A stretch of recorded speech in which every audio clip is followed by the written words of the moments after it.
2013 में जब अरविंद केजरीवाल ने अपनी सरकार बनाई थी तो एक आम इंसान बन करके, एक आम आदमी पार्टी बन करके सरकार बनाई थी और यह बात कही थी कि मैं आम जनता की तरह अपनी ज़िंदगी जी लूँगा।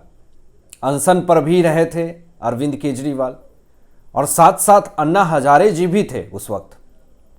अन्ना हजारे जी ने भी तो यह कह दिया था कि मेरे पास बस एक खाट है जिस पे मैं सोता हूँ, एक थाली है जिसमें मैं खाता हूँ, एक छोटा सा कमरा है जिसमें अपनी ज़िंदगी व्यतीत करता हूँ। मेरे कोई बड़े शौक़ नहीं है। थोड़े देर बाद फिर अरविंद केजरीवाल ने पूरे सभा में यह बात कही थी कि मुझे यह बात समझ में नहीं आता है कि जो मुख्यमंत्री के पद पर बैठता है वह भ्रष्टाचारी क्यों हो जाता है। आज यही बयान दोस्तों पूरे सोशल मीडिया पर गूंज रही है और यह बात पूरे तरीके से कनेक्टेड होती हुई जा रही है अरविंद केजरीवाल के ऊपर, क्योंकि आज से 10 साल पहले की अरविंद केजरीवाल ने यह बात पूरी तरीके से जनता को बता दिया था 10 साल पहले ही कि मैं सीएम के पद पर बैठूंगा तो भ्रष्टाचार के रास्ते से ही होकर के गुजरूंगा।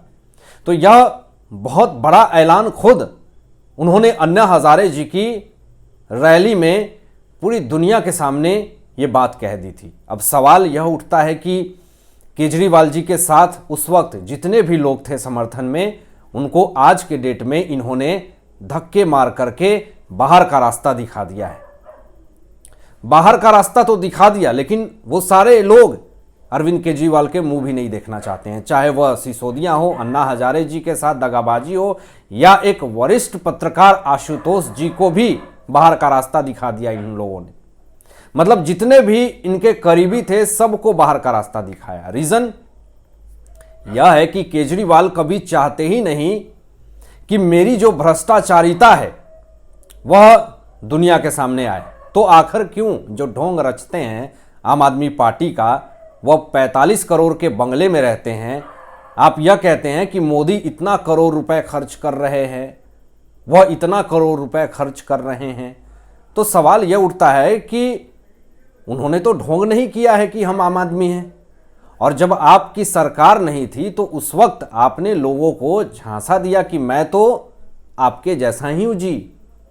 लेकिन आज आखिर क्यों आप बड़े नेता प्रधानमंत्री की कंपैरिजन कर रहे हैं? आप उस लेवल के नहीं हैं, अभी आप मुख्यमंत्री हैं। शीश महल जो अरविंद केजरीवाल ने बनाया है, विपक्ष भाजपा इसकी जांच की मांग कर रही है कि 45 करोड़ क्या भ्रष्टाचारिता करके अरविंद केजरीवाल ने शीश महल में अपने बंगले को रिनोवेशन में लगवाया है, या फिर वह पैसे आए कहां से? यह सवाल अब ये उठ रहा है। क्या गरीबों के पैसे चूस करके 45 करोड़ रुपए अरविंद केजरीवाल अपने बंगले में लगा रहे हैं?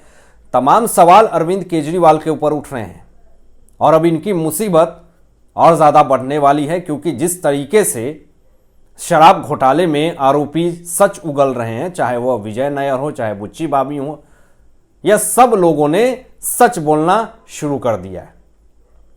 तो ऐसे हालात में अरविंद केजरीवाल की समस्याएं और ज़्यादा बढ़ गई है। आम आदमी पार्टी के पूर्व नेता और वरिष्ठ पत्रकार आशुतोष जी ने ट्विटर पर अरविंद केजरीवाल को लेकर के एक बहुत बड़ी बात लिखी है दोस्तों। उन्होंने कहा है कि शीश महल सपनों के मौत का सौदागर है।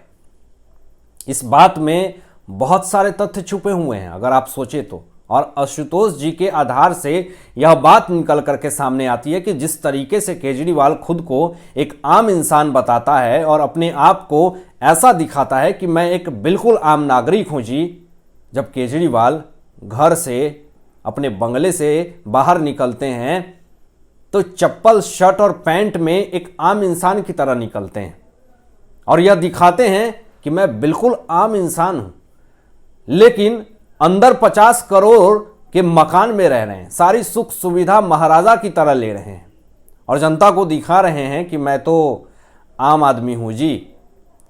यह कैसे आम आदमी हैं जो 50 करोड़ के घर में रह रहे हैं?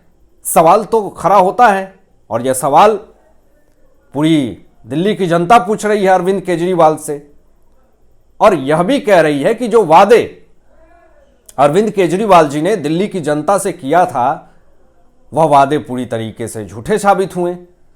आज जो अरविंद केजरीवाल 50 करोड़ से ज्यादा अपने बंगले में खर्च कर दिए, उसमें से 1 करोड़ रुपए भी दिल्ली के गरीब जनताओं के लिए, मां बहनों के लिए अगर उन्होंने निकाल रखा होता तो ऐसे तमाम गरीब बच्चे, ऐसे तमाम मां बहनें जो सड़कों पर भूखे प्यासे सोती हैं, ऐसे बच्चे जो स्कूल नहीं जा पाते हैं, फुटपाथ पर अपनी जिंदगी गुजारते हैं, गंदे काम करते हैं अशिक्षा की वजह से, अगर यह सारे पैसे उन तमाम बच्चों के भविष्य के लिए लगाई गई होती तो आज अरविंद केजरीवाल को दिल्ली की जनता पूजनीय के तौर पे देखती। और सच में लोग अरविंद केजरीवाल की इज्जत करते हैं, लेकिन वो इज्जत कराने लायक काम नहीं करते। लेकिन आज अरविंद केजरीवाल जी ने जो हरकत करी है उससे दिल्ली की जनता के भावनाओं के साथ खिलवाड़ किया है इन्होंने। तो दोबारा दिल्ली की जनता कभी भी अरविंद केजरीवाल का मुंह नहीं देखना चाहेगी, क्योंकि उन्हें बहुत बड़ा धोखा मिला है। और जैसे ये दिल्ली की जनता को धोखा दे रहे हैं, अब इनको भी बड़े बड़े झटके मिलने शुरू हो गए हैं। दिल्ली की राउज एवेन्यू कोर्ट ने आज आम आदमी पार्टी के नेता और दिल्ली के पूर्व डिप्टी सीएम मनीष सिसोदिया की न्यायिक हिरासत जो है दोस्तों 12 मई तक सीबीआई द्वारा जांच की जा रही आबकारी नीति मामले में बढ़ा दी है। सीबीआई ने दिल्ली उच्च न्यायालय में सिसोदिया द्वारा दायर जमानत याचिका का विरोध किया है और कहा है कि आप नेता ने अपनी आधिकारिक स्थिति का दुरुपयोग किया और दक्षिण समूह के प्रभाव में बेईमानी से आबकारी नीति में बदलाव किए। उनके करीबी सहयोगी विजय नायर ने सब कबूल किया है दोस्तों। अब बार बार कोर्ट से झटका मिलने से सिसोदिया को केजरीवाल सरकार पूरी तरीके से बौखला गई है कि बार बार कैसे सिसोदिया को झटका मिल रहा है। बहुत उम्मीदें थी कि सिसोदिया को जमानत मिल जाएगी, लेकिन जिस तरीके से खुद को यह सही साबित करने की कोशिश कर रहे थे, अब वह उतना ही ज्यादा गलत साबित होते हुए जा रहे हैं। क्योंकि जो अगर यह सही साबित हो जाते तो भ्रष्टाचारिता की जीत हो जाती, अभी तक इनको जमानत मिल गई होती अगर ये सही होते तो। लेकिन सीबीआई को, ईडी को ऐसे सबूत हाथ लगे हैं और उस सबूत को सीबीआई ने राउज एवेन्यू कोर्ट में उपस्थित किया है और उस आधार पर सिसोदिया अभी तक जेल के सलाखों के पीछे हैं और उनकी स्थिति पहले से ज्यादा और डबाडोल हो गई है। हालत बहुत ज्यादा खराब है दोस्तों। लेकिन शर्म इस बात की है कि सिसोदिया अभी भी मीडिया में जब भी दिखते हैं तो मुस्कुराते हुए दिखते हैं और इन्हें शर्म यह भी नहीं आ रही है कि इनकी जो पत्नी है वह गंभीर बीमारी से ग्रसित हैं, अस्पताल में भर्ती हैं, लेकिन फिर भी सिसोदिया के चेहरे पर चमक है, हंसी है। आखिर यह किस चीज की खुशी है, यह तो सिसोदिया ही जाने।